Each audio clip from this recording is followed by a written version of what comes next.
warahmatullahi wabarakatuh. Selamat pagi.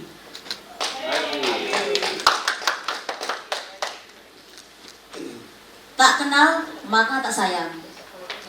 Kalau sudah kenal, bolehlah kami dipandang. Baik, kami dari Provinsi Kalimantan Utara, izinkan kami bertiga untuk hadir beberapa jam ke depan bersama hadirin yang ada di ruangan yang berbahagia ini. Saya perkenalkan, saya Ruliana, Koordinator Divisi SDMOD Provinsi Kalimantan Utara. Kemudian ganteng pertama kami, Bapak Heri Fitrian, Korbit Pencegahan Parmas dan Humas. Kemudian selanjutnya abang kami, Rusdiansah, Kabak Administrasi Bawaslu Provinsi Kalimantan Utara. Yang kami muliakan, Dewan Juri, tim penilai. Kemudian yang kami banggakan, Bapak Kikin Tarigan. Satu hari satu malam saya baca video Bapak. Kemudian yang saya banggakan juga rekan-rekan presenter, rekan-rekan presenter dari seluruh provinsi yang ada di Indonesia Raya. Kemudian kamera di mana ya? Oke. Baik, saya menyapa dulu teman-teman pejuang demokrasi yang ada di daring. Halo, apa kabar semuanya? Baik.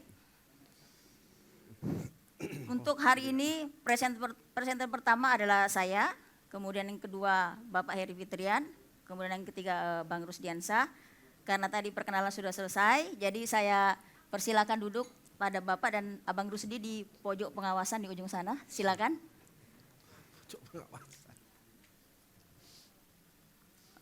Baik, yang mulia Dewan Juri, tim penilai dan teman-teman yang ada daring. Ini kok jatuh ya? Izinkan saya mengawali sesi ini dengan sebuah imajinasi. Bayangkan saya dan para hadirin semua yang ada di sini. Saat kita datang ke TPS. Saat kita datang ke TPS pada hari pemungutan suara. Untuk Ibu saya dulu. Untuk Ibu saya dulu. Saya ulangi, izin, bayangkan ketika kita datang pada TPS pada hari pemungutan suara, tetapi lorong menuju TPS tersebut sangat sempit. Bilik suara yang terlalu tinggi. Bilik suara yang terlalu tinggi. Informasi kandidat yang tidak bisa kita baca. Dan tak ada seorang pun yang memahami cara berkomunikasi dengan kita. Lantas, kita berpikir, kita bertanya-tanya, apakah kita masih punya hak pilih? Ataukah hak itu hanya ada di atas sebuah kertas? Hari ini, kita tidak sedang membahas penyandang disabilitas sebagai sebuah kekurangan. Tidak, saudara-saudara sekalian. Hari ini kita membahas cara sebuah bangsa menghormati martabat manusia. Kita sedang menakar kedewasaan demokrasi kita saat ini. Karena sesungguhnya demokrasi tidak bisa kita katakan demokratis apabila tidak mampu menghadirkan ruang setara, ruang inklusi bagi semua warga negara.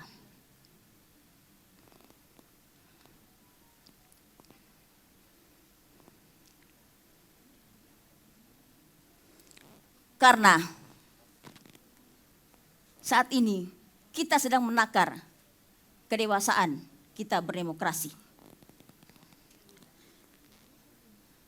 Maka pemilu 2029 adalah momentum kita memastikan bahwa disabilitas bukan sekedar RAM di TPS, tetapi cara berpikir baru, cara pandang semua bangsa untuk menempatkan disabilitas sebagai bagian yang wajar dari kemanusiaan, dari ragam manusia. Untuk itu hari ini kita akan membahas pemilu 2029 ke depan nantinya, bahwa jadikan pemilu tahun 2029 benar-benar pemilu yang pertama benar-benar pemilu yang pertama dan sungguh-sungguh ramah disabilitas. Bukan sekedar regulasi, bukan sekedar tuntutan regulasi, tetapi ini adalah pilihan hidup moral bangsa. Baik hadirin sekalian, ini saya susah bergerak ini. Ya, semoga ini penilaian dari juri bisa masuk dalam penilaian juri. Ini saya agak susah bergerak, tapi ini adalah sebuah tanggung jawab saya. Jadi saya tak akan melanjutkan. Baik. Izinkan kami dari Provinsi Kalimantan Utara, kemarin alhamdulillah kami sempat mewawancarai Ketua PPUA Kalimantan Utara, yaitu Pusat Pemilihan Umum Akses Disabilitas, Mbak Dara Kalista Amanda, sarjana sosial, dan beliau juga seorang penyandang disabilitas. Berikut videonya, mohon bersabar, durasi kurang lebih 6 menit, silakan. Assalamualaikum warahmatullahi wabarakatuh. Perkenalkan, nama saya Dara Kalista Amanda. Di sini saya sebagai Ketua PPUA, Pusat Pemilihan Umum Akses bagi Disabilitas Kalimantan Utara.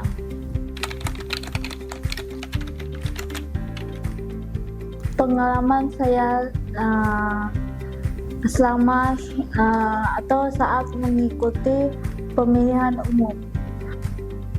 Apa hal positif, hal yang sangat berkesan, yang sangat mengedukasi saya itu kerjasama sama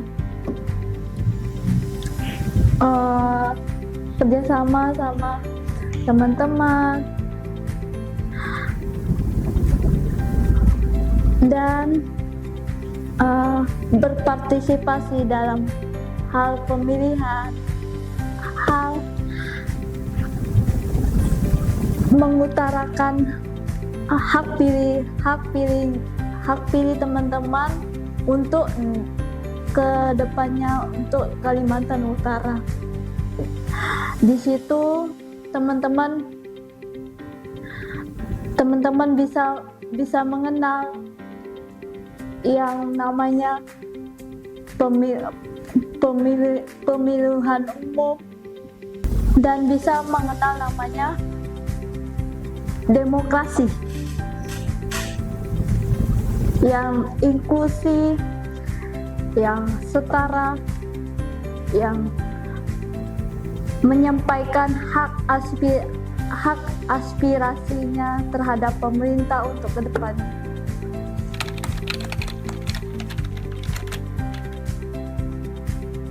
Permasalahan dalam pemilu atau pemilihan gubernur atau dan sebagainya itu termasuk salah satu hal yang cukup menjadi permasalahan. Itu teman-teman yang pakai kursi roda, yang yang kakinya kecil atau tidak kurangnya fasilitas bagi teman-teman yang susah bergerak, yang susah dalam berkomunikasi, harus ada namanya juru bahasa isyarat bagi teman-teman. Karena kemarin saya tanyakan teman saya, bagaimana kamu di TPS yang tempat kamu memilih? Oh, Dara, kurangnya tangga untuk masukin kotak surat itu karena dia pendek.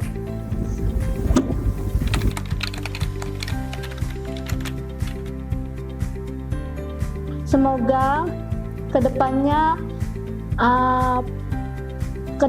Bawaslu dan KPU dan teman-teman yang terlibat di Bawaslu bisa menyediakan tempat bagi teman-teman yang pakai kursi roda, yang pakai braille, pakai alat bantu.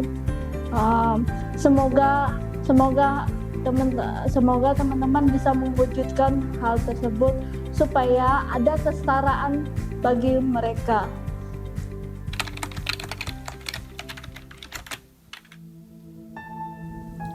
Teman-teman, kita ini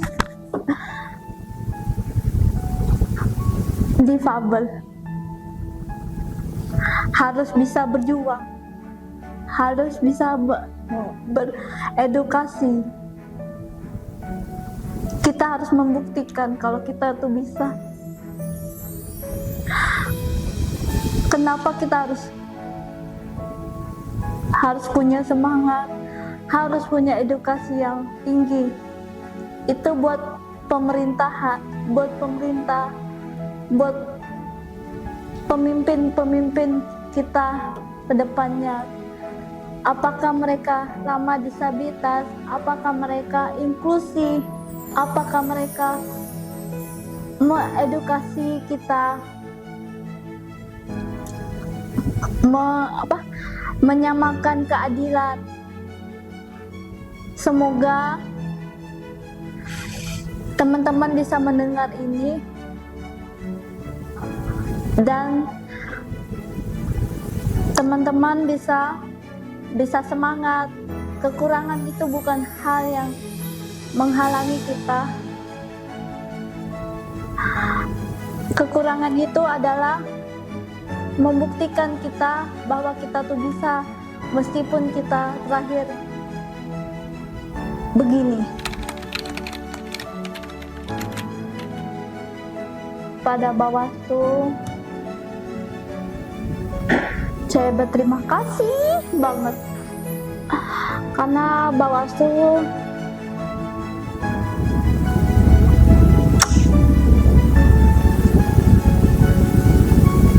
hal terindah bagi saya.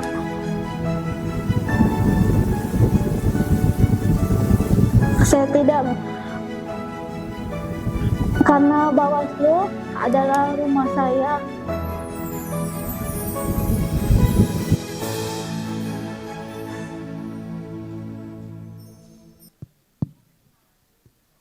Baik, terima kasih. Saya izin sini. Baik, Yang Mulia Dewan Juri, Bapak Kikin dan para hadirin sekalian. 8,52% penyandang disabilitas yang ada berdampingan dengan kita yang hidup di Indonesia. Dan kita berharap bahwa penyandang disabilitas bukan sekedar beban, tapi mereka juga merupakan warga negara. Mereka memiliki hak pilih. Mereka adalah advokat hak asasi. Bahkan mereka juga pembayar pajak. Baik, materi kami pada hari ini akan kami lanjutkan. Dasar hukum daripada penyandang disabilitas atau teman-teman difabel. Konstitusi kita sudah mengatur itu pada Undang-Undang Dasar 1945, kemudian Undang-Undang 7 2017 tentang pemilihan umum, Undang-Undang Nomor 8 Tahun 2015 tentang penyandang disabilitas, kemudian Konvensi PBB tentang hak-hak penyandang disabilitas. Dasar pemikiran menuju demokrasi inklusif. Pemilu yang aksesibel bukan hanya masalah hak asasi, tetapi juga indikator kematangan demokrasi sebuah bangsa. Penyandang disabilitas memiliki hak yang sama untuk berpartisipasi penuh dalam proses politik. Ada kesetaraan hak, kemudian ada penguatan demokrasi, dan tentunya goalsnya adalah representasi yang adil dari sebuah kesetaraan. Selanjutnya, jumlah pemilih penyandang disabilitas dalam pemilu 2024, jenis disabilitas fisik 486 sekian, kemudian sensorik ada 300 lebih sekian, disabilitas mental 267.000, kemudian dilanjutkan dengan disabilitas intelektual 56. Disabilitas fisik dan disabilitas sensorik. Kemudian model disabilitas. Dalam 3 model ini ada model medis, model sosial, dan model HAM. model medis ini dan ketiga model ini seperti teori evolusi. Seperti teori evolusi. Ketika kita melihat model medis, memandang disabilitas sebagai masalah medis atau kesehatan yang melekat pada individu. Jadi ini adalah normalisasi, menormalkan bahwa yang bersangkutan adalah seorang penyandang disabilitas. Tidak lebih daripada nilai itu. Kemudian ada model sosial. Dari model medis berkembang kepada model sosial. Ternyata bahwa penyandang disabilitas memiliki fungsi sosial. Memiliki fungsi sosial, ada ruang interaksi bersama dengan lingkungan masyarakat lainnya.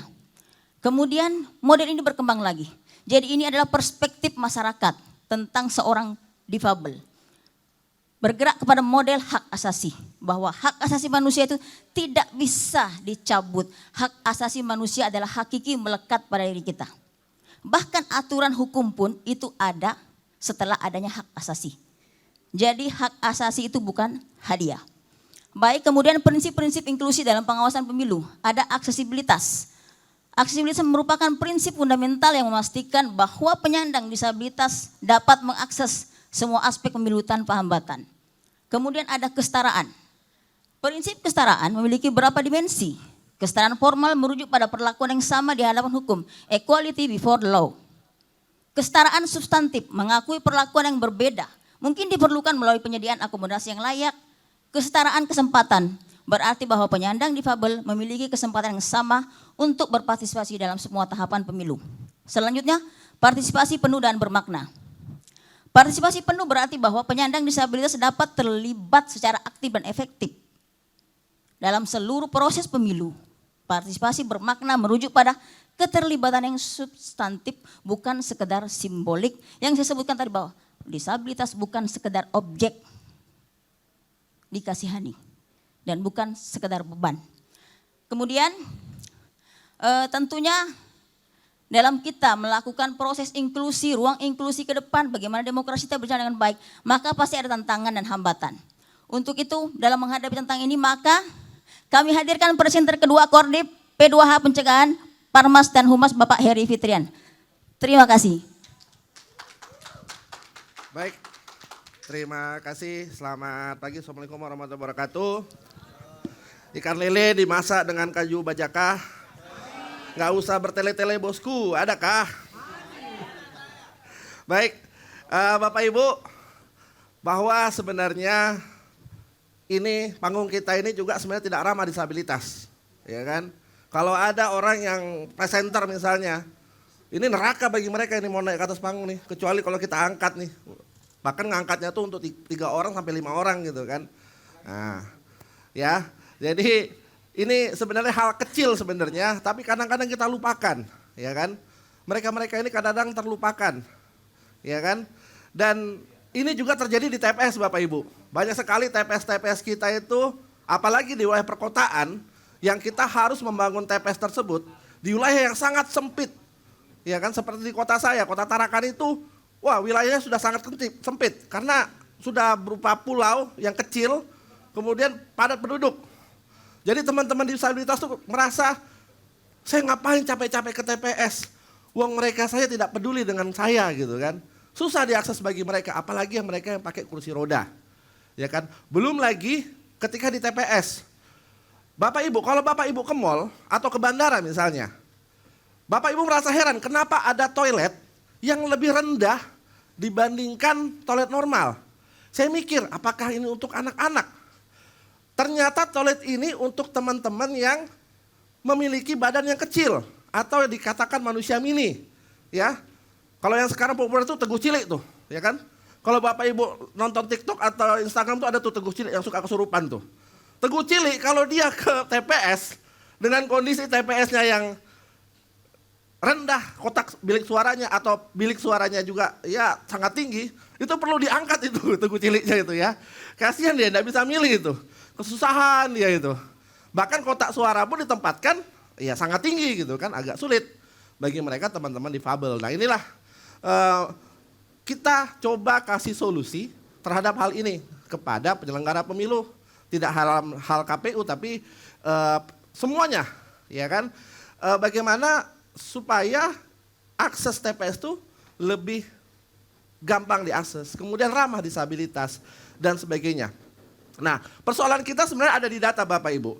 Sebenarnya di KPU itu mereka punya data ketika mereka melakukan pencocokan dan penelitian, mereka sudah bisa mendata itu, ya. TPS mana yang punya data disabilitas. Namun kadang-kadang mereka abai terhadap itu. Kenapa? Misalnya untuk disabilitas tunanetra, huruf braille pada alat bantu braille untuk surat suara itu terkadang hanya untuk pemilihan presiden dan DPD RI. Tapi bagaimana dengan DPRD provinsi, DPRD kabupaten kota, dan DPR RI? Itu tidak ada Bapak Ibu. Ya. Nah, apakah satu TPS harus dibuatkan satu huruf alat bantu braille? Tidak. Ya kan? Mereka hanya melihat data, oh di TPS sekian itu memiliki data disabilitas tunanetra ada 2 misalnya di satu TPS tersebut. Jadi tidak semuanya Bapak Ibu. Ini kan bisa kita pikirkan dan kita bisa telah bersama dan kita awasi bersama bagaimana teman-teman tunanetra juga tidak kesulitan, ya. Jadi huruf braille itu tidak hanya untuk 2 surat suara tapi untuk 5 surat suara, ya, nantinya. Nah, ini yang menjadi hal kecil sebenarnya tapi perlu kita ingatkan lagi dan kita peduli terhadap hal ini. Dan masih banyak lagi advokasi, sosialisasi, pelatihan petugas juga, empati. Bapak Ibu, kalau bisa sebenarnya salah satu yang kita prioritaskan untuk menjadi badan ad hoc kita adalah teman-teman difabel atau teman-teman disabilitas. Kalau bisa menjadi prioritas loh, sekarang CPNS saja mereka menjadi prioritas. Kenapa tidak badan ad hoc kita juga menjadi prioritas Bapak Ibu? Karena apa? Ketika mereka menjadi badan ad hoc, ya terbentuklah satu kesetaraan dan bagaimana mereka juga melakukan motivasi atau edukasi kepada teman-teman yang lain, ibaratnya tuh peer to peer, ya, mereka setara dengan yang lain bisa memberikan pemahaman yang sama. Jadi mereka ketika berada di menjadi penyelenggara, ya, bisa melakukan sosialisasi, bisa melakukan begini loh sekarang penyelenggara pemilu, dan pemilu juga harus tetap ramah disabilitas. Oke, demikian dari saya, mungkin saya berikan kepada Bapak Kabak Administrasi. Terima kasih. Ya, terima kasih. Selanjutnya kami akan slide selanjutnya. Udah. Kok mati? Ya, kita mengharapkan di pemilu 2029 akan ada perubahan yang baru terhadap penyandang disabilitas. Kita ingin sebuah pemilu yang inklusi terhadap kawan-kawan yang kemudian memiliki keterbatasan. Nah, di slide ini kami ingin menyampaikan bahwa sebuah inovasi yang kami sudah susun sebagai tawaran terhadap penyandang disabilitas untuk tahun 2029. Ntar slide-nya lagi mengalami... Ya.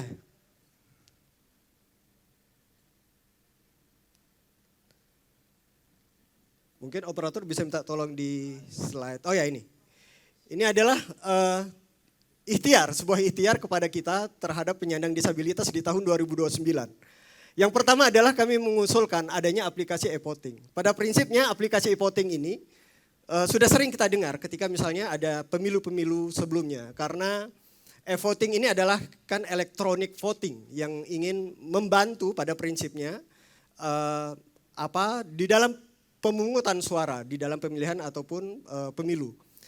Sederhananya adalah e-voting ini untuk menghilangkan fungsi kertas suara, kemudian kotak suara dan paku yang bersifat konvensional akan lebih digital.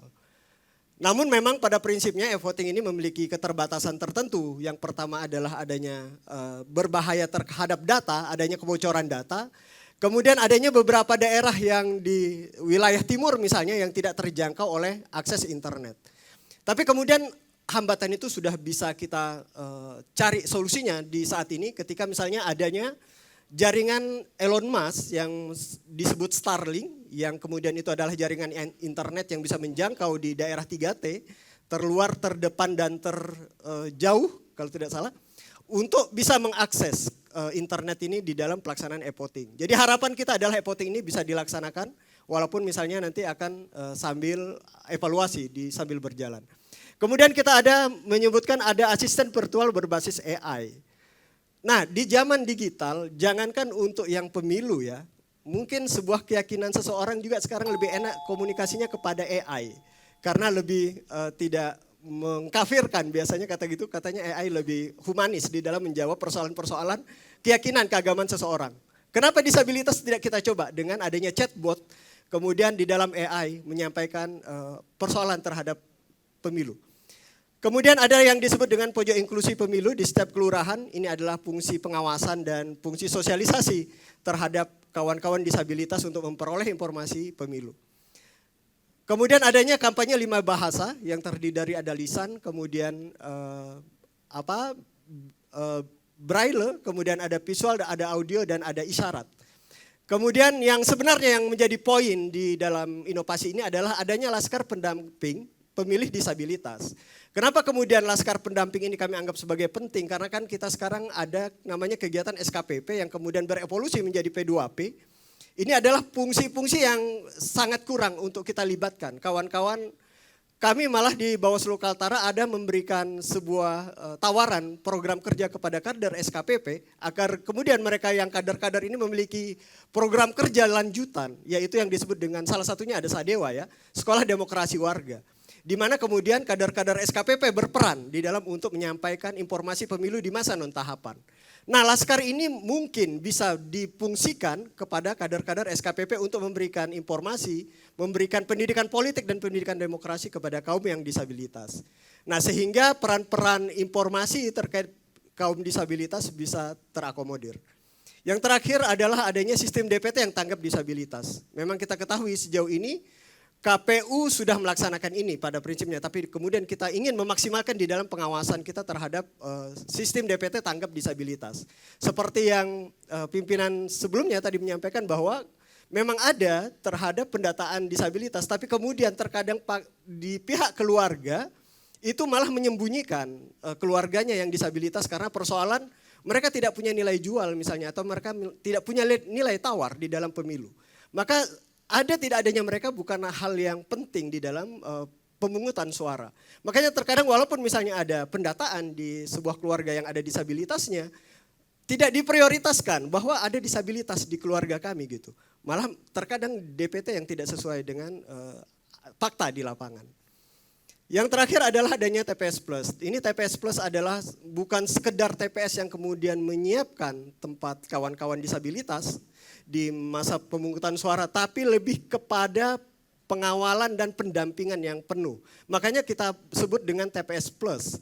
Karena bahwa selain mereka memberikan pendidikan selama masa tahapan, selama masa pemungutan suara, tapi TPS Plus juga menyiapkan bantuan yang sangat 360 derajat kepada kaum disabilitas, selain mendampingi, menjaga kerahasiaan, kemudian mengantar mereka ke TPS dan menjaga keamanan mereka selama dalam proses pemungutan suara.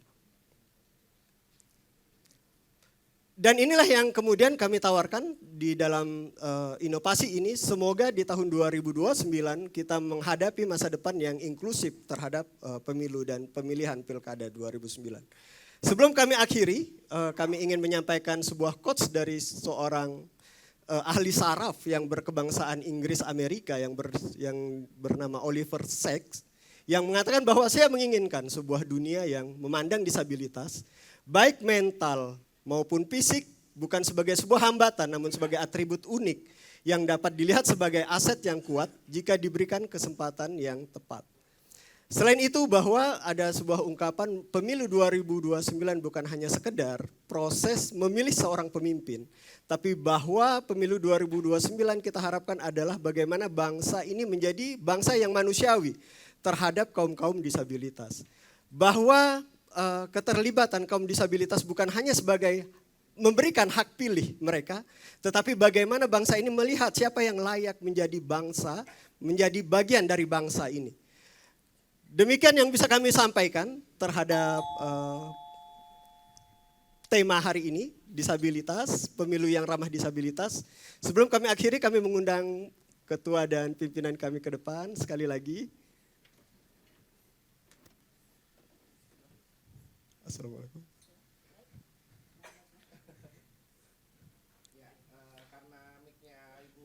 Nah, tadi ya, silakan Bu Ruliana. Demikian dari kami Provinsi Sulawesi Utara.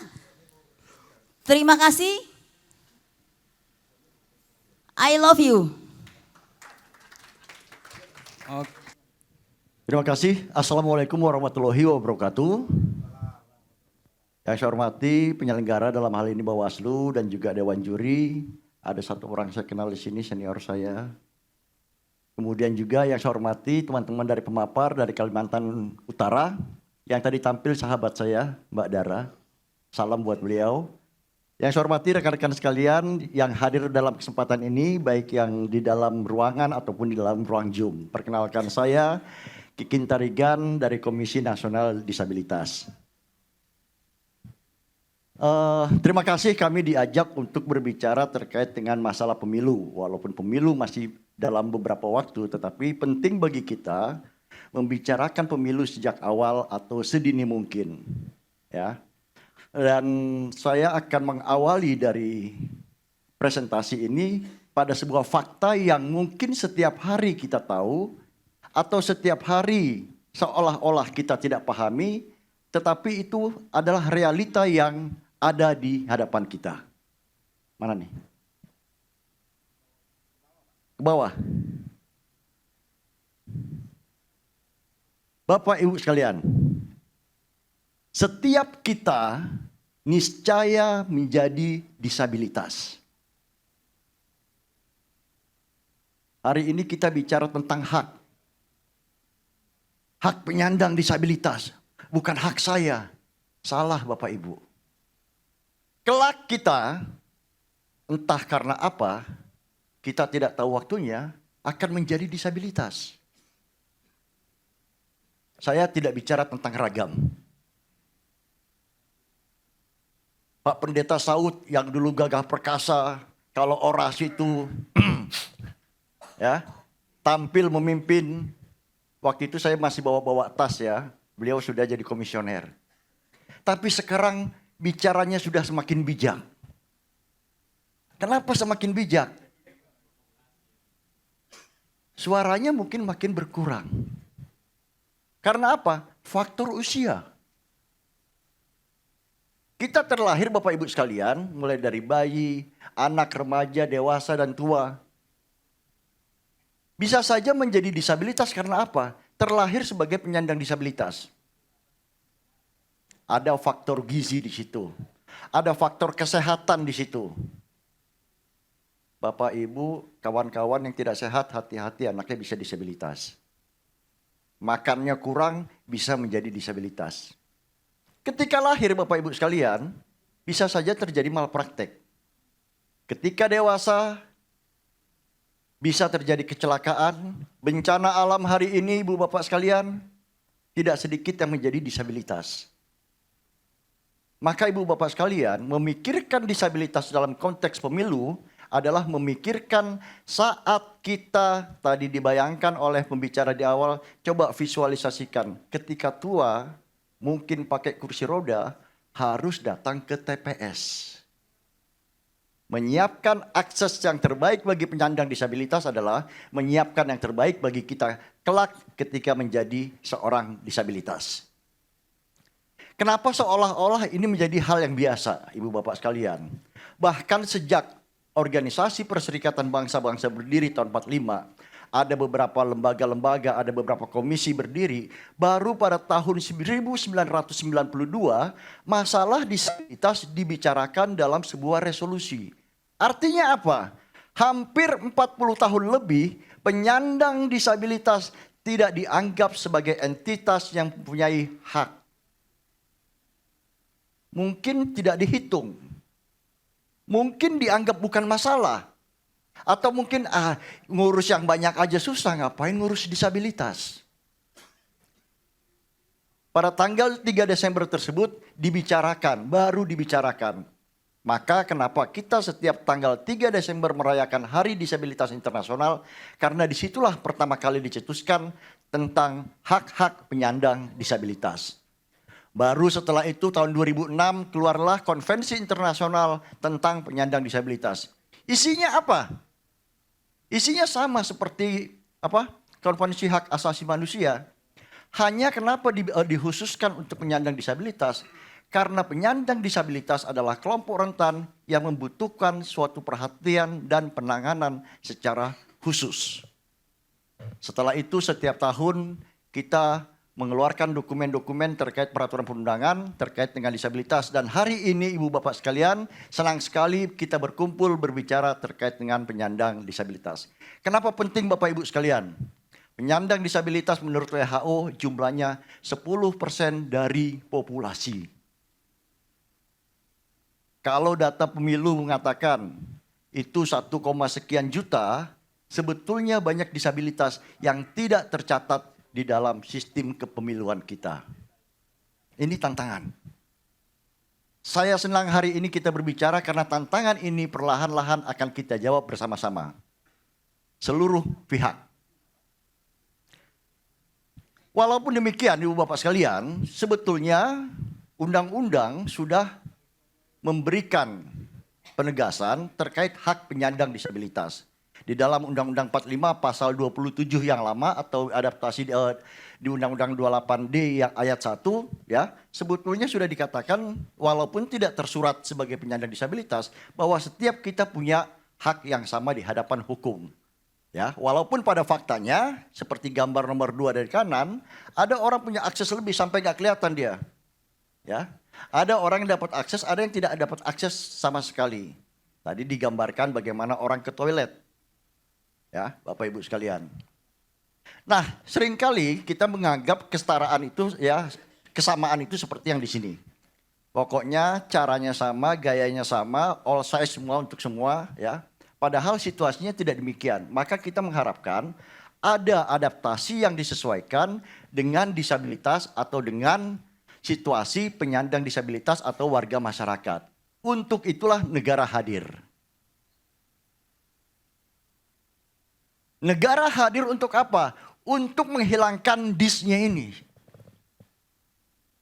Sehingga menjadi able. Negara hadir, peraturan perundangan hadir, sarana prasarana hadir, aksesibilitas tadi yang disampaikan hadir. Tujuannya apa? Supaya penyandang disabilitas menjadi able. Ya. Maka tugas kita sekarang, teman-teman Bawaslu, kita sesama pengawas ya, bagaimana mengawasi agar penyelenggaraan pemilu itu mengablekan setiap orang apapun ragam disabilitasnya. Tadi disampaikan juga tentang perspektif ya model medical social right. Jangan terlalu dipisah-pisah Bapak Ibu. Ya. Kita betul berbasis pada right. Tetapi ada hal-hal yang terkait medikal yang juga harus kita perhatikan. Secara sederhana ya kita melihat ada 2 peraturan yang lama, peraturan nomor 4 tahun 97 tentang penyandang cacat, kemudian peraturan nomor 8 tahun 2016 tentang penyandang disabilitas. Yang pertama apa? Yang pertama berbasis charity. Charity itu kalau saya baik, ada penyandang disabilitas, saya bantu. Kalau saya punya berlebih, saya kasih.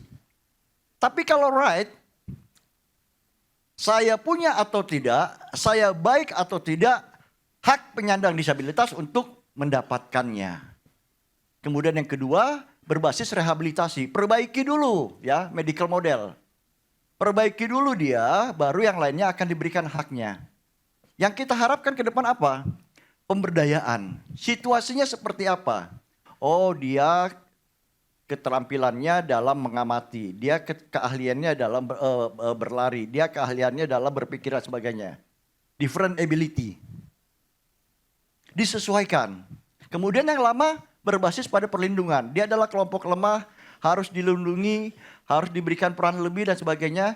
Yang kita harapkan tidak hanya semacam itu, tetapi community based. Berbasis kepada tanggung jawab seluruh masyarakat, bagaimana memberdayakan dia sebagai seorang penyandang disabilitas. Ini beberapa landasan yang harapan kami tentu saja bukan mendorong seluruh pengawas ini nanti menjadi ahli tentang disabilitas, tetapi prinsip-prinsip dasar kenapa kita harus berpihak, ini yang harus kita pahami bersama-sama. Undang-Undang 8 menyampaikan ada 5 ragam disabilitas. Yang pertama, disabilitas fisik, kedua sensorik, ketiga intelektual, dan keempat mental. Ditambah disabilitas ganda. Biasanya salah satu saja disabilitas ini ada akan menimbulkan kegandaan. Karena saya tidak bisa mendengar, maka biasanya berpengaruh terhadap psikis saya. Karena saya berjalan tidak seperti yang teman-teman yang lain, maka berpengaruh terhadap psikis saya. Itu menjadi ragam kelima. Silakan Bapak Ibu dilihat apakah ternyata saya ada di sini. Seringkali kita hanya melihat disabilitas yang 2, fisik. Fisik ada amputasi, lumpuh layu, paraplegi, cerebral palsy, stroke, kusta orang kecil. Yang berikutnya sensorik, ada sensorik netra, rungu wicara, dan rungu wicara. Bapak Ibu sekalian, dari sekian ini spektrumnya 0 sampai 100. Ada orang yang netra tidak 100% tidak melihat. Tapi dia masih bisa melihat sedikit-sedikit. Low vision. Maka adaptasinya di lapangan itu tidak sama. Ada teman tuli yang masih bisa mendengar sedikit-sedikit.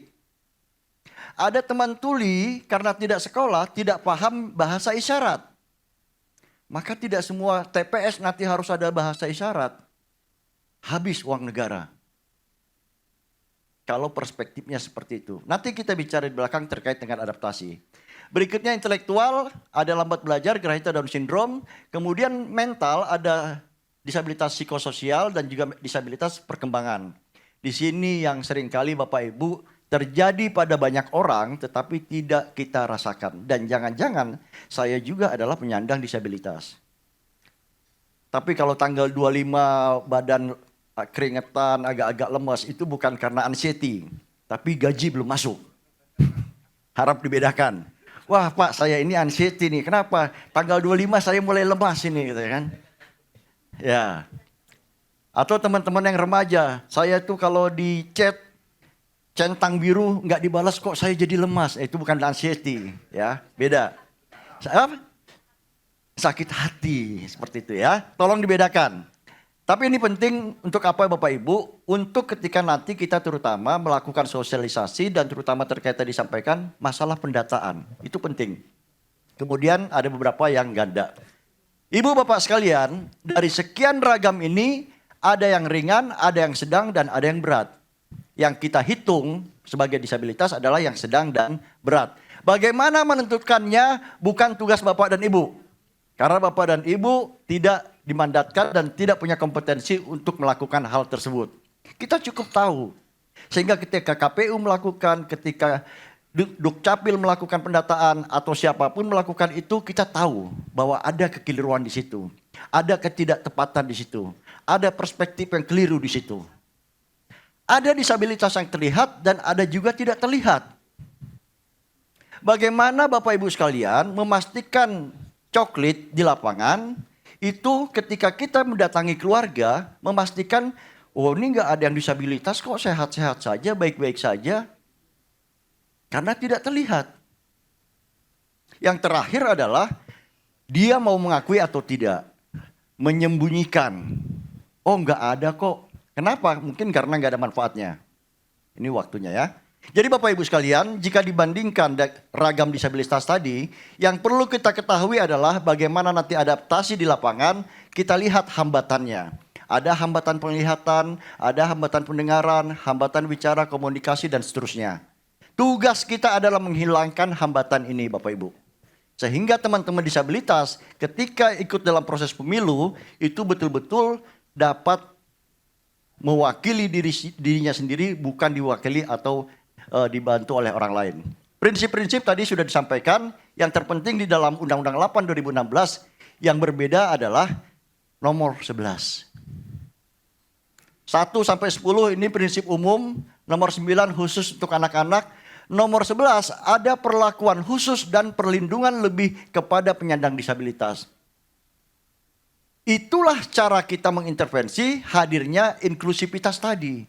Inklusivitas tanpa perlindungan khusus dan perlindungan lebih tidak akan terjadi. Oh, nggak mungkin Pak, anggaran kita terbatas. Nggak mungkin Pak, tenaga kerja kita terbatas. Tidak bisa Pak, kita belum berlatih. Belum bisa Pak, JBI nggak ada di sini.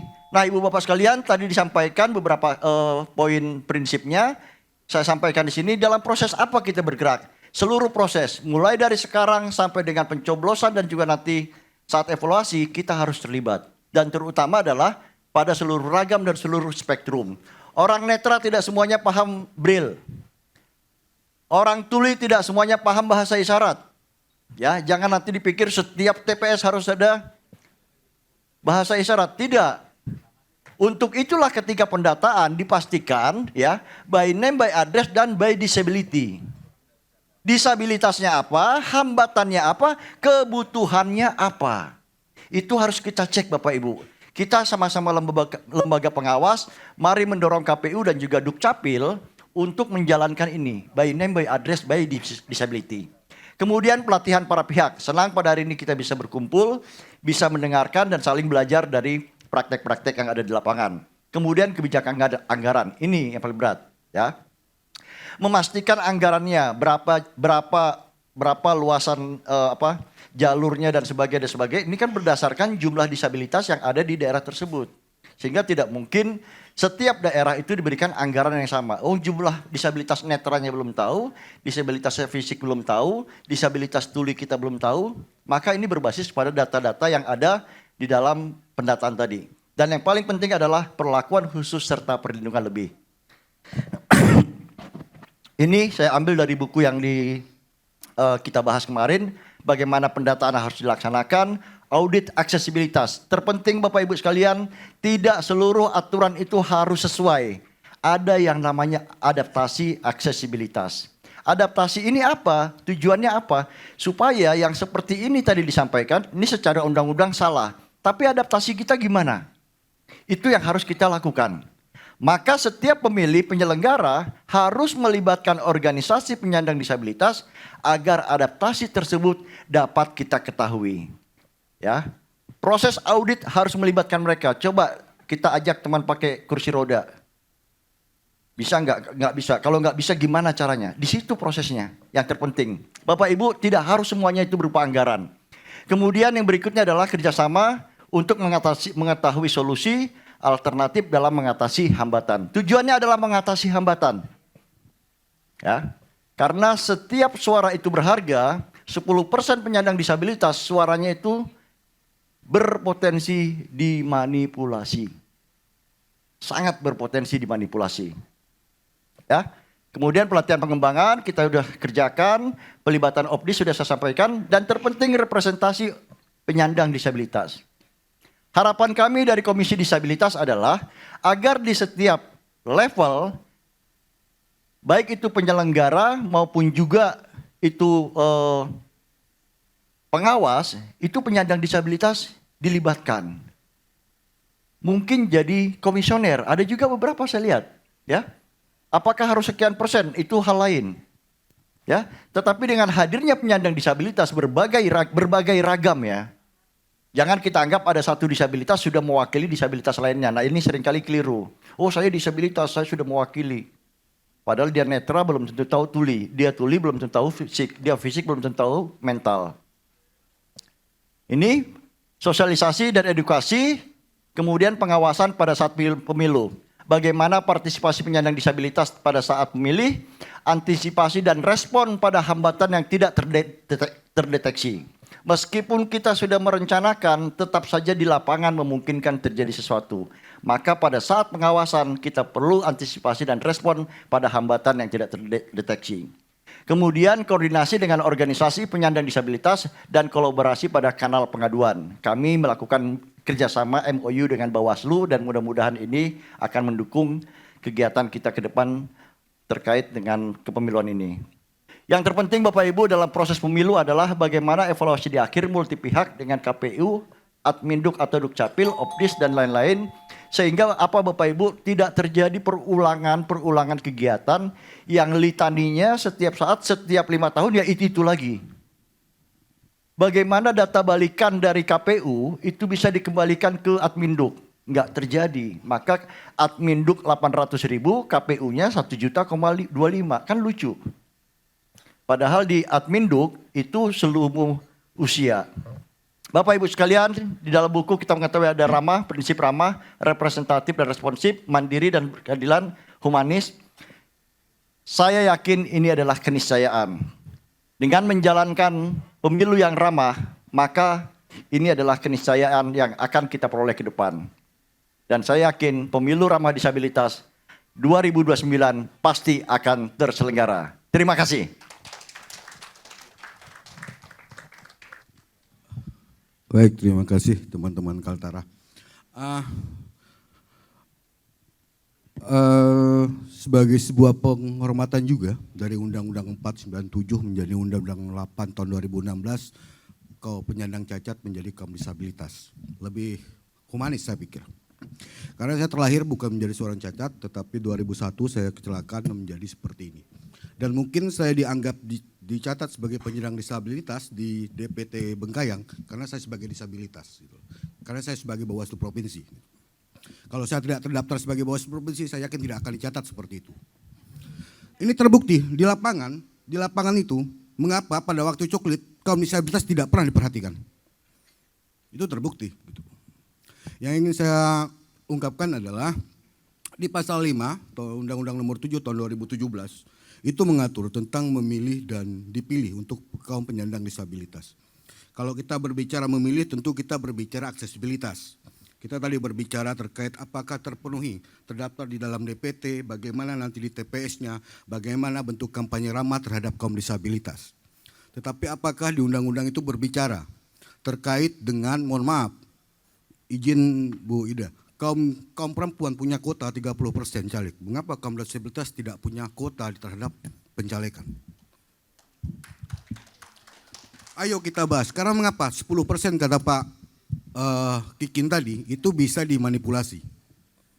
Kalau ada penguatan secara regulasi mengatakan bahwa ada kuota untuk kaum disabilitas menjadi minimal, menjadi caleg, setidaknya dia bisa memperjuangkan tuh. Memperjuangkan 10% itu harus masuk dalam DPT dan harus terpenuhi untuk memilih. Karena itu suara mereka. Jadi mungkin diskusinya adalah kalau kita selalu berbicara aksesibilitas itu akan sama karena kembali lagi pada anggaran. Karena memang betul kenyataan di lapangan bahwa tidak sedikit permasalahan yang harus diselesaikan dengan ketersediaan anggaran. Mungkin itu saja, izin, terima kasih semuanya.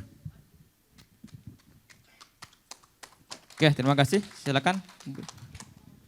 Ya, terima kasih. Assalamualaikum warahmatullahi wabarakatuh.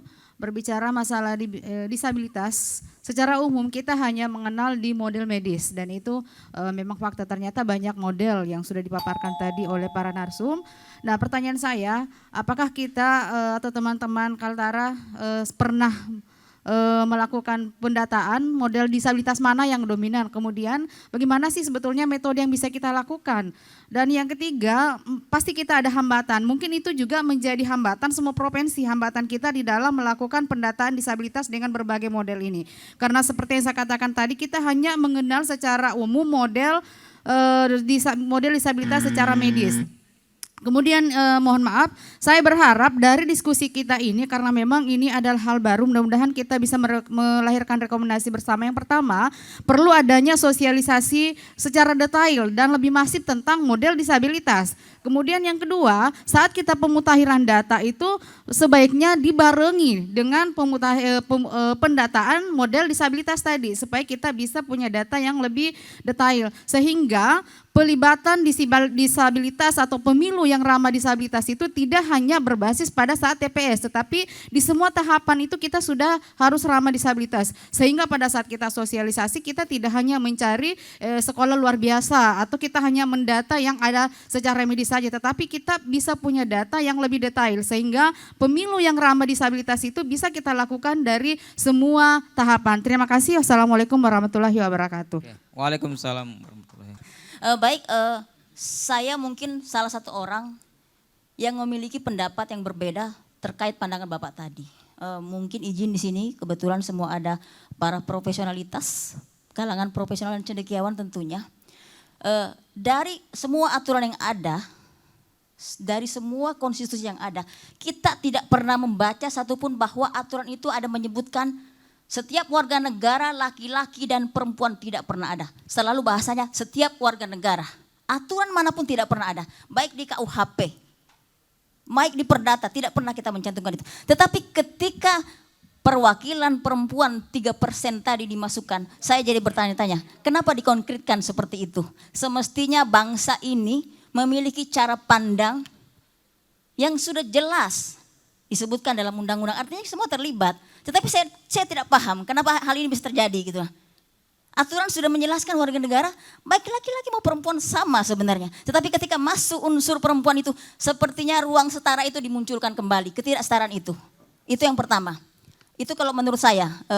Kemudian terkait pertanyaan teman-teman tadi dari Kalimantan Barat, kita juga di sini bertanya-tanya, ya kan?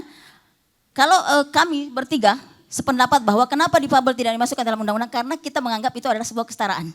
Jadi di sini sepertinya jenis kelamin yang dilihat dari sisi itu ruang kosong dari hukum itu. Mungkin itu kalau dari saya. Terima kasih. Baik, terima kasih. Saya mencoba menjawab pertanyaan dari provinsi mana tadi? Oh, enggak. Kok hilang dia? Sultra, oh ya itu ibunya. Saya kira hilang kemana Bu ya. Dari Sulawesi Tenggara. Bapak Ibu, untuk Kaltara saja ini data dari KPU pemilu 2024 kemarin bahwa jumlah pemilih disabilitas di Kaltara itu untuk fisik ada 1046, untuk intelektual ada 109, ada mental 482 dan sensorik wicara itu 306 dan sensorik rungu 69 dan netra itu ada 93. Itu total di Kaltara, Ibu. Nah, ini yang terdata oleh KPU pada saat mungkin mereka melakukan pencocokan dan penelitian. Terkadang ini kejadian nyata ketika pemilu 2020 di provinsi pemilihan gubernur pada saat itu saya masih di KPU, saya menemukan ada satu difabel yang tidak terdata bahkan di DPT. Itu temuan langsung. Nah, itu kalau Bawaslu ketahuan itu saya kena selesai ini ya. Kalau ada orang Bawaslu pada saat itu. Itu pada saat saya sosialisasi kepada kaum teman-teman difabel di sentra batik. Jadi di Tarakan itu ada satu komunitas disabilitas itu dipekerjakan sebagai pengrajin batik semua. Ada sekitar 30 pengrajin di situ itu difabel semua, baik itu rungu, daksa ataupun yang lainnya. Nah, dia tidak terdata karena ternyata itu tadi keluarganya malu untuk mengakui ya dia itu seorang yang difabel. Nah, jadi petugas Mantarli ini tidak jeli sebenarnya. Makanya dan kadang-kadang di KPU itu mohon maaf, petugas Pantarli itu bukan dari wilayah yang dia tempati ya. Mungkin karena kekurangan tenaga atau tidak ada lagi yang mau jadi Pantarli di situ. Jadi dia tidak tahu kondisi wilayah aslinya. Jadi semestinya memang petugas Pantarli itu turun ke lapangan dan memang dia harus orang situ dan dia tahu, oh di rumah situ ada yang pakai kursi roda, oh di situ ada yang pakai dia tunanetra atau dia tunarungu. Jadi datanya harus diperkuat dulu kita awasi bersama nanti ketika pencocokan dan penelitian. Saya kira ketika ditetapkan DPT untuk seperti yang dikatakan Pak Kingkin tadi bahwa data harus kuat dan untuk memaksimalkan anggaran yang ada kita udah tahu nih TPS sekian, oh netra. Jadi tidak kemarin itu ketika di pemilu 2019 semuanya dikasih alat bantu braille di semua TPS. Ini kan buang-buang anggaran juga kan, padahal tidak semua di TPS itu mereka adalah orang-orang yang netra, ya kan? Nah, bahkan ya menurut saya lebih lebih perkuat datanya ketika sudah tahu data-data ini mereka punya data bahwa sekian ini ada TPS sekian, kemudian ada netra di situ ada 5, ya kan? Nah, dibuatkan juga untuk seluruh surat suara. Saya katakan tadi jangan hanya untuk satu surat suara dong. Bagi mereka yang membutuhkan alat bantu braille. Ya kan, kalau bisa 5-5-nya. Nah, inikah sudah menjadi hal yang mungkin nanti kita coba untuk awasi bersama terhadap hal ini. Terima kasih.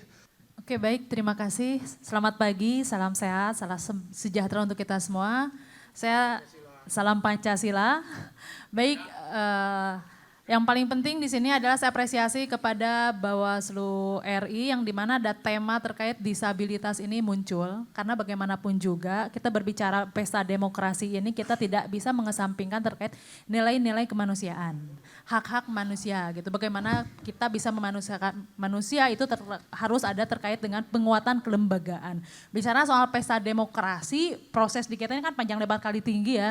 Lewat pemilu dan lain sebagainya, bagaimana fungsi pengawasan yang dilakukan itu hadir.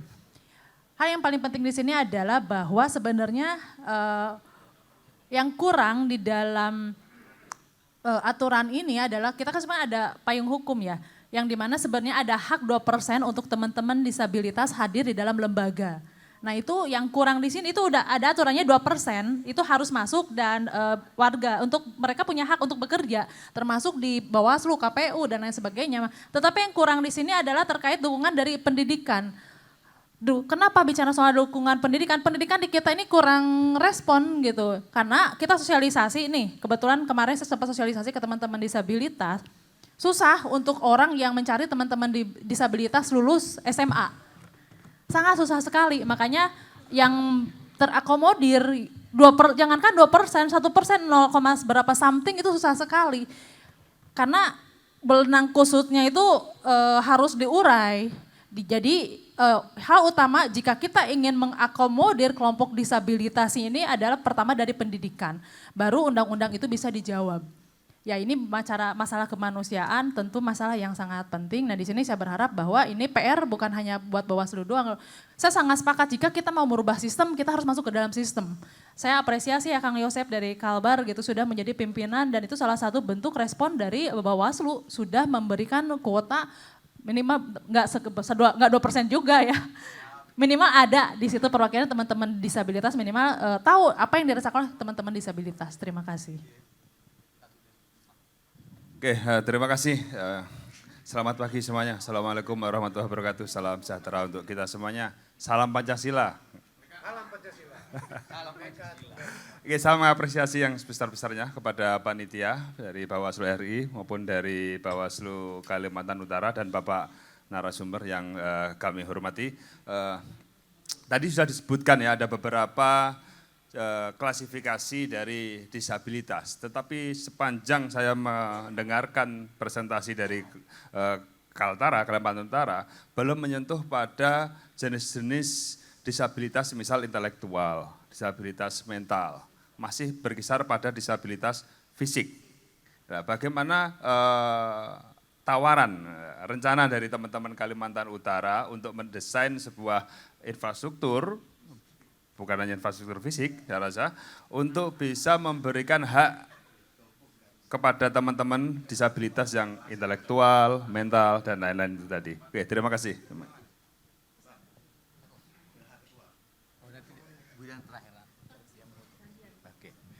Baik, terima kasih. Salam Pancasila, Bhinneka Tunggal Ika. Sama seperti teman-teman, saya sangat mengapresiasi Bawaslu RI dan juga Bawaslu Kaltara yang menyajikan modul tentang partisipasi disabilitas dalam pemilihan umum ini. Dan pertama dan juga dalam kerangka Bawaslu membelajarkan. Artinya modul ini adalah kita diharapkan akan digunakan oleh semua orang terutama yang di Bawaslu untuk bisa lebih memahami tentang disabilitas dan bagaimana perlakuannya.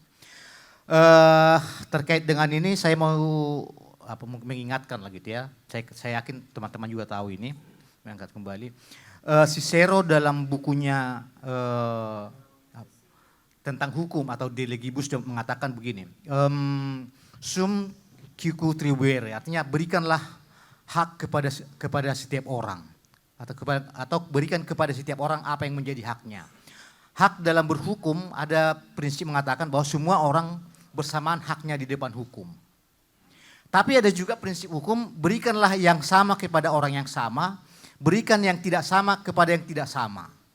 Artinya untuk teman-teman kita yang tidak sama dengan kita, perlakuan juga harus menjadi tidak sama. Untuk teman-teman yang mempunyai yang penyandang disabilitas, mereka harus diberikan kesempatan yang tidak sama dengan kita, supaya itulah keadilan. Jadi tadi karena sempat karena dipersoalkan, hukum itu kan dasarnya adalah keadilan. Hukum itu dibuat adalah untuk memelihara keadilan supaya keadilan itu bisa berlangsung. Nah itu tentang prinsip itu ya. Lalu yang kedua, karena ini adalah modul itu harus jelas. Ada satu kritik saya walaupun kecil, seperti misalnya kader SKPP. Saya nggak ngerti, mungkin hanya Bawaslu yang tahu. Tapi itu harus dibuat apa artinya itu. Itu sederhana tapi itu penting karena ini modul. Kemudian yang kedua, dari segi pembelajaran tentang pengetahuan disabilitas dan apa yang harus dilakukan, kondisinya, itu saya kira cukup bagus. Apalagi tadi sudah ditambahkan oleh narasumber kita yang penjelasan cukup bagus. Tetapi yang belum menurut saya adalah apa yang harus dilakukan, teknik-teknik seperti apa yang harus dilakukan oleh pengawas pemilu atau juga dengan masyarakat supaya lebih memberikan perhatian yang lebih lagi terhadap teman-teman penyandang disabilitas untuk bisa berpartisipasi penuh dalam seluruh proses pemilu sama seperti kita warga negara Indonesia yang lain. Itu mungkin benar saya. Terima kasih.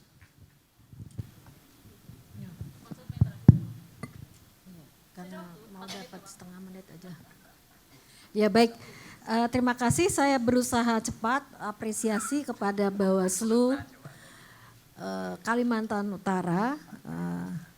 Sangat perform tadi ya presentasinya dan bisa dipahami dengan baik artikulasinya sehingga substansinya begitu ya. Substansinya bisa dipahami juga. Nah, yang pertama saya ingin kembali gitu ya melakukan penekanan terhadap konstitusi kita pasal 28 huruf H ayat 2 yang mengatakan bahwa setiap warga negara itu berhak mendapatkan kemudahan dan perlakuan khusus untuk mendapatkan tadi ya kesamaan dan juga keadilan.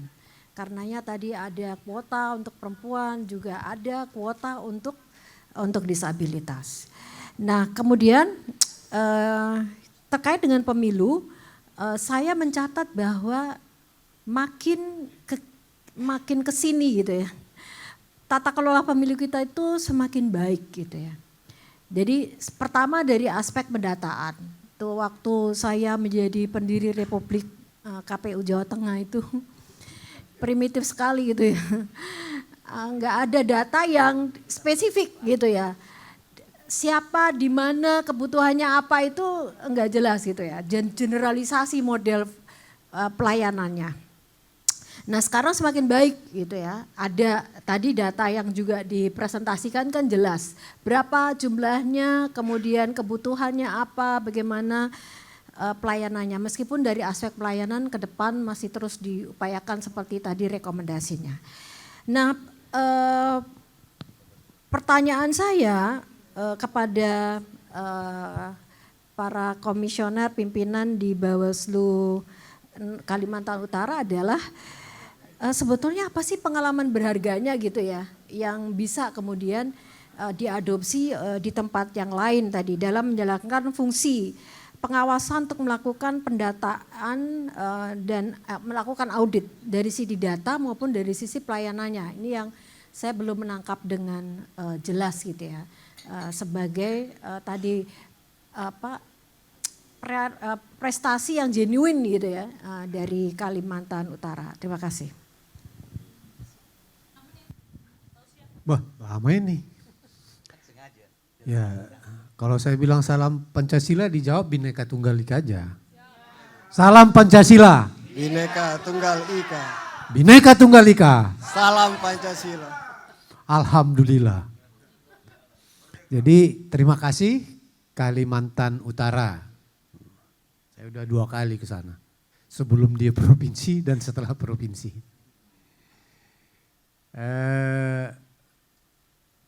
Ada pesona kalian, ya sedikit di awal-awal, tapi jadi ada juga kecelakaannya.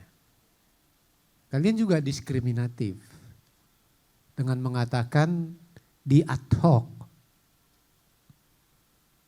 Iya kan? Rekrutmen untuk ad hoc. Orang-orang yang dipuja-puji oleh Bung Kikin. Harusnya open up. Seperti juga yang dikatakan Ibu apa ini? Ibu Ruli. Ibu Ruli. Ya, supaya kesetaraannya ya untuk menjadi catatan. Jadi ada ketidakakuran di antara kalian nih. Nah, itu bahaya. Terhadap sikap dasar. Sikap dasar Ibu tadi open, terbuka. Kamu selektif. Ya kan? Kita rekrut untuk ad hoc. Wow, kecamatan ke bawah doang itu. Yang ad hoc kan? Loh, yang permanen. Iya, di situ. Jadi bahkan yang sampai ke RI. Tapi memang Bung Kikin ini banyak juga saya kira di nasional. Saya 2003 mau mulai gerakan ini. Ada kawan kita juga dari Karo dulu yang ini. Itu apa? Saya jadi capek juga diundang karena belum ada badan nasionalnya pada waktu itu. Happy sembahyang. Ya, Bung Happy. Terus itu ya ke Bekasi, ke daerah Jawa lah. Cuman waktu itu saya agak diketawain ketika bilang bahwa sebetulnya sangat banyak ini yang masuk komisioner di Bawaslu. Yang cuman jenisnya nggak pernah diteliti siapapun. Tapi dari undang-undang dia tetap masuk kategori ini. Yakni orang-orang yang impoten. Kan impoten kan disabilitas juga. Nah, cuman nggak diteliti apakah di komisioner RI ada yang impoten. Kan disfungsi salah satu organ tubuh. Itu kan anunya rumusan undang-undang kan. Nah, di undang-undang disfungsi salah satu organ tubuh. Tangan tidak berfungsi. Ini tidak berfungsi. Nah, yang barang itu kan juga organ. Saya kan diketawain juga sekarang kan. Sama seperti 2003. Ya sama dulu saya diketawain juga 2003. Bahwa impoten itu juga termasuk disabilitas. Jadi banyak juga yang mengandung itu. Cuma kita belum teliti itu. Itu yang pertama. Yang kedua, ini sebetulnya disebut ini hak terhadap kawan-kawan ini, sesama kita ini akta kredo.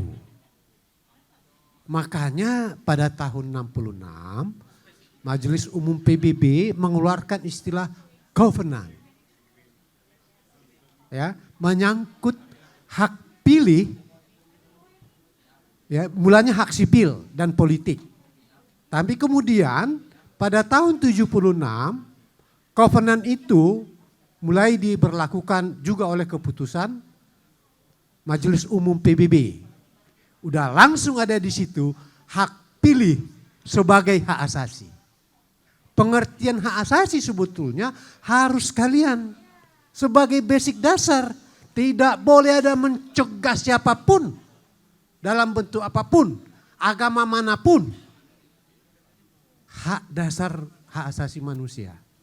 Dalam situasi perang pun tidak boleh sedikit pun dikurangi kalau sudah namanya hak asasi manusia. Makanya dia disebut covenant. Ya, diratifikasi dalam Undang-Undang Nomor 12 kalau nggak salah, saya nggak ahli hukum. Ini yang tahun 2005.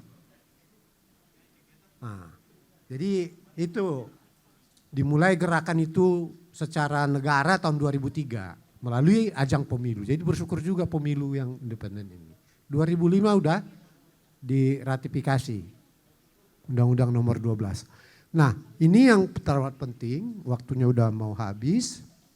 Nah, saya juga mau sampaikan pada kesempatan ini tidak hanya secara menyeluruh tugas kita maupun NGO dan lain sebagainya maupun negara.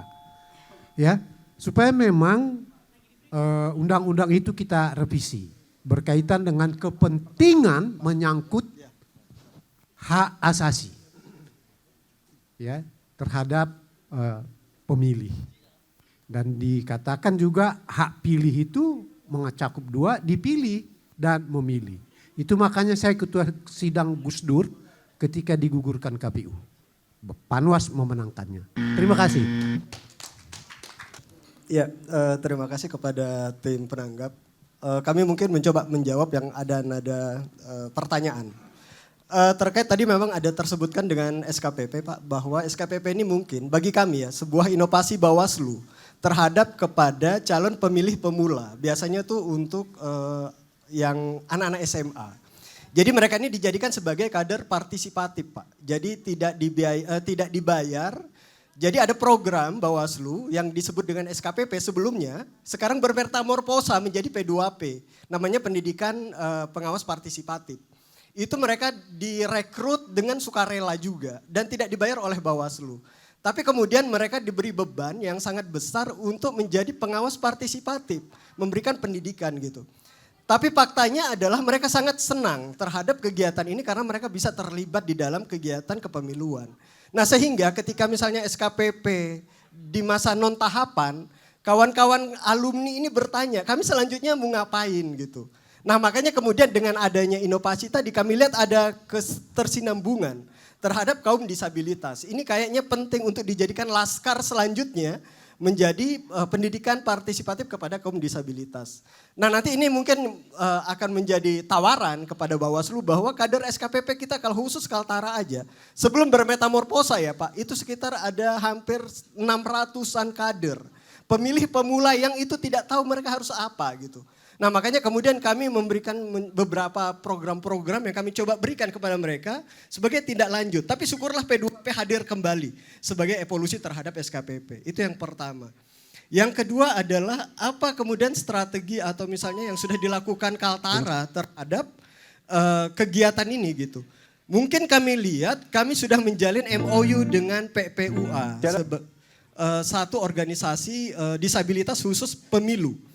Nah dari video awal mereka sangat apresiasi terhadap kegiatan ini bahwa mereka sudah dilirik gitu secara konstitusional lah ibaratnya kayak gitu secara MOU. Dulu mungkin hanya DPT, mereka kita datang ke rumah gitu kemudian mendata mereka. Tapi hari ini kita libatkan mereka dalam satu bentuk perjanjian bahwa hubungan mereka dan kita tidak hanya sebatas pada saat pemungutan suara. Tapi mulai sekarang kita sudah di MOU itu klausul-klausulnya sangat rigid terhadap kaum disabilitas. Nah saya kira ini adalah langkah awal mungkin bagi kami Bawaslu untuk melakukan gerakan dan tindak lanjut terhadap kaum disabilitas.